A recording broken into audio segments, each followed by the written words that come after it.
எசேக்கியேல் 41வது அதிகாரம் 8வது வசனம். மாளிகைக்கு சுற்றிலும் இருந்த உயரத்தையும் பார்த்தேன். சுற்றுக்கட்டுகளின் அஸ்திபாரம் 6 பெரிய முழம் கொண்ட ஒரு முழக்கோலின் உயரமாய் இருந்தது. அஸ்திபாரங்கள் 6 முழ உயரமாய் இருந்தது. 6 முழம் என்பது 12 அடி, சுமார் 12 அடி உயரம் அஸ்திபாரம். பொதுவா ஒரு 3 அடி 4 அடி அஸ்திபாரம் தான் போடுவாங்க. ஒரு வீடு கட்டுறதுக்கு தரைத்தளம், முதல் மாடி, 2வது மாடி கூட கட்டலாம்.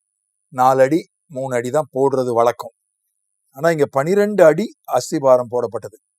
அஸ்திபாரம் இப்போ ஒருவேளை அது கான்கிரீட் தூண்கள் அப்படி மாறிடுச்சு, பைல்ஸ் அப்படி அந்த மாதிரி முறைமைகள் மாறிவிட்டது. அதனுடைய அதுவும் அஸ்திபாரம் தான். கான்கிரீட் பில்லர்ஸ் போடுறதும் அஸ்திபாரம் தான்.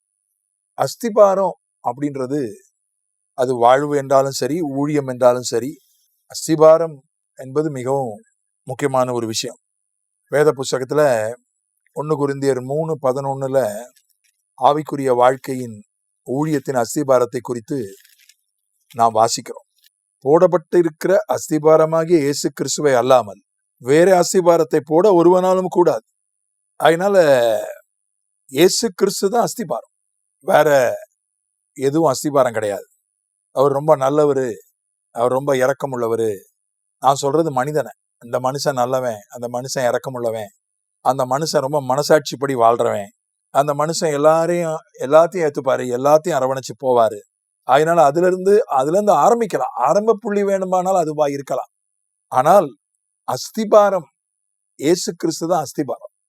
அதுக்கு முந்தின வசனத்துல சொல்றான், எனக்கு அளிக்கப்பட்ட தேவ கிருபையின்படியே புத்தியுள்ள சிற்ப ஆசாரியை போல அஸ்திபாரம் போட்டேன், வேறொருவன் அதன் மேல் கட்டுகிறான். பவுலுக்கு அவனுடைய ஊழியமே அஸ்திபாரம் போடுறதுதான். ஒரு ஊருக்கு போவான், அங்க கிறிஸ்துவ அவர்களுக்கு அறிமுகம் செய்வான், கிறிஸ்துவுக்குள்ள அவங்களை நடத்துவான், போயிடுவான்.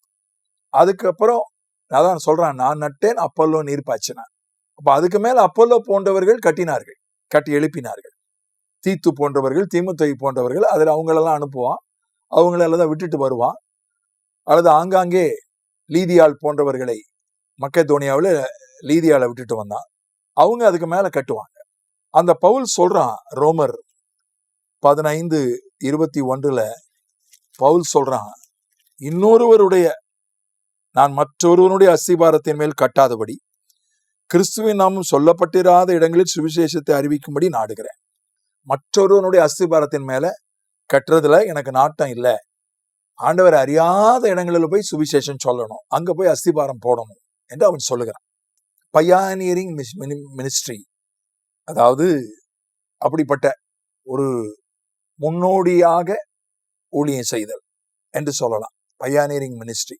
அஸ்திபாரம் அப்படின்றது எபிரேயர் 6:2 உபதேசங்களும் அஸ்திபாரமாக சொல்லப்படுகிறது. 6 உபதேசங்கள்.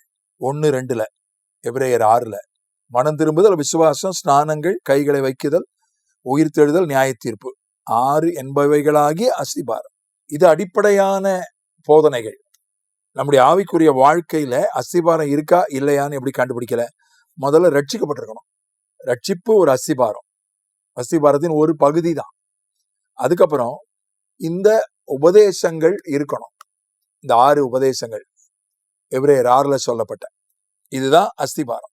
இப்ப எபேசு போன்ற இடங்கள்லாம் 2 வருஷம் தங்கியிருந்தான் பவுல். 2 வருஷம் தங்கியிருந்து அவர்களுக்கு போதித்து ரட்சிப்புக்குள்ள நடத்தினது மட்டுமல்ல, இந்த உபதேசங்களை எல்லாம் அவர்களுக்கு போதித்து ஒரு அஸ்திபாரத்தை போட்டான்.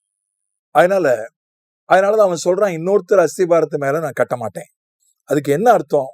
மற்றொருவர் அஸ்திபாரத்து மேல கட்ட மாட்டேன்னா என்ன அர்த்தம்? யூத ஜெபாலயத்துக்கு தான் போய் ஊழியத்தை ஆரம்பிச்சான். அவங்களுக்கு பழைய ஏற்பாடு முழுசும் தெரியும், கிறிஸ்துவ தான் தெரியாது. இன்றைக்கு இருக்கிற பேர் கிறிஸ்தவர்கள் போல வைத்துக் கொள்ளலாம் அன்றைய யூதர்களை. பேர் கிறிஸ்தவர்கள் நடுவுல ஊழியம் செய்யறது அது மற்றொருவருடைய அஸ்திபாரத்தின் மேல் கட்டுவது ஆகாது. எபேசுல 12 விசுவாசிகள் இருக்காங்க. அப்போஸ்தலர் 19 அவங்க ரட்சிக்க மட்டும் பட்டிருக்காங்க. நான் ஞானஸ்தானம் பெறல, அபிஷேகம் பெறல. அவங்கள பரிசுத்த ஆவிக்குள்ள நடத்துறான், அவங்கள ஞானஸ்தானத்துக்குள்ள நடத்துறான். ஆக ரட்சிக்கப்பட்டிருக்கிற மக்கள் அவர்களை அடுத்த கட்டத்துக்குள்ள நடத்துவது மற்றொருவருடைய அஸ்திபாரத்தின் மேல கட்டுவது ஆகாது. அதனால மற்றொருவருடைய அஸ்திபாரத்தின் மேல கட்டுதல் அப்படின்னா என்னன்னு முதல்ல நம்ம புரிஞ்சுக்கணும். அஸ்திபாரம்னா என்னன்னு புரிஞ்சுக்கணும். இந்த தெளிவு இருந்தாதான் நம்ம ஊழியத்தை செய்ய முடியும். ஆகவே நம்முடைய அஸ்திபாரத்தை சோதித்து பார்ப்போம். இந்த 6 உபதேசங்கள்லயே நம்ம தெளிவா இருக்கிறோமா? நம்முடைய ரட்சிப்பு நிச்சயம் நமக்கு இருக்கா?